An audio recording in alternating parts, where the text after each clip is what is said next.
How do you make a function table? You make a function table by following these steps. 1. Figure out how many x values you will use. 2. Draw up a table with 4 columns. Column 1 is for the x values. Column 2 for evaluating the function's expression. Column 3 for the y values. And the fourth and final column is for writing the coordinates x, y. The top row of the table will show the column names. You add one row for each x value. 3. Input each x value and evaluate the function to find the y value. Each pair of x and y values are coordinates of a point on the graph. By completing these steps, you'll have made a comprehensive function table. Now, in some situations, you'll come across function tables that show the x and y values only. But it's best to stick to the comprehensive tables in the beginning, while you're new to them. Let's examine how all this works through an example where you'll make a comprehensive table. Say you have the function f of x equals 3x minus 1. The first step is to choose x values. That way you know how many rows your table will have. You're going to create a function table using the x values of minus 4, minus 2, 0, 2, and 4. To start out, it is smart to choose both negative and positive values for x. Here we have 5 values, which means that your table needs 6 rows. The second step is to draw the table. For a comprehensive version of the function table, you'll need 4 columns as mentioned. One for the x values, another where you evaluate the function's expression, which was f of x equals 3x minus 1, one for the y values, and finally a column where you write the coordinates x, y.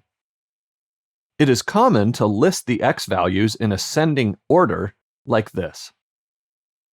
The third step is to input the x values and evaluate the function to find the y values. You do the calculations in the second column and write the y values in the third column. In the final column, you write the x and y values as coordinates. Let's start with x equals 4. That means you will evaluate the function at x equals minus 4 in column 2.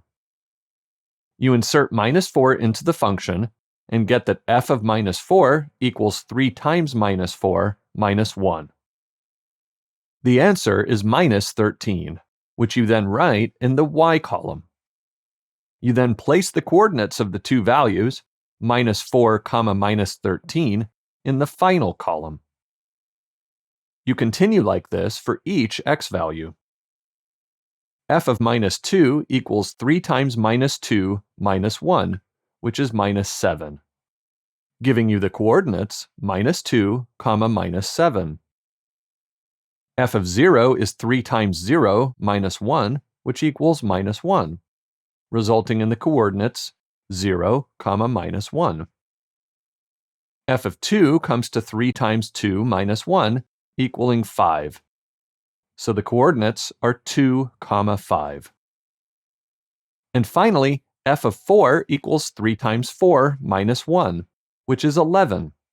The final coordinates are 4, 11. Phew! Making a function table can seem like a lot of work. Luckily, it doesn't take too long once you get the hang of it. When you've become confident making function tables, you only need to list the x values and their corresponding y values. That means you only need to use 2 of the columns from the comprehensive function table. The first column with the x values, and the third column with the y values. You can think of this as a professional function table. So, the first and third columns are all that's needed. The pairs of x and y values are coordinates for points on the graph. How to draw a graph using these points is something you'll discover more about in upcoming videos. You make a function table by following these steps. 1. Figure out how many x values you will use. 2. Draw up a table with 4 columns. Column 1 is for the x values, column 2 for evaluating the function's expression, column 3 for the y values, and the fourth and final column is for writing the coordinates x, y. The top row of the table will show the column names. You then add one row for each x value. 3. Input each x value and evaluate the function to find the y value. Each pair of x and y values are coordinates of a point on the graph.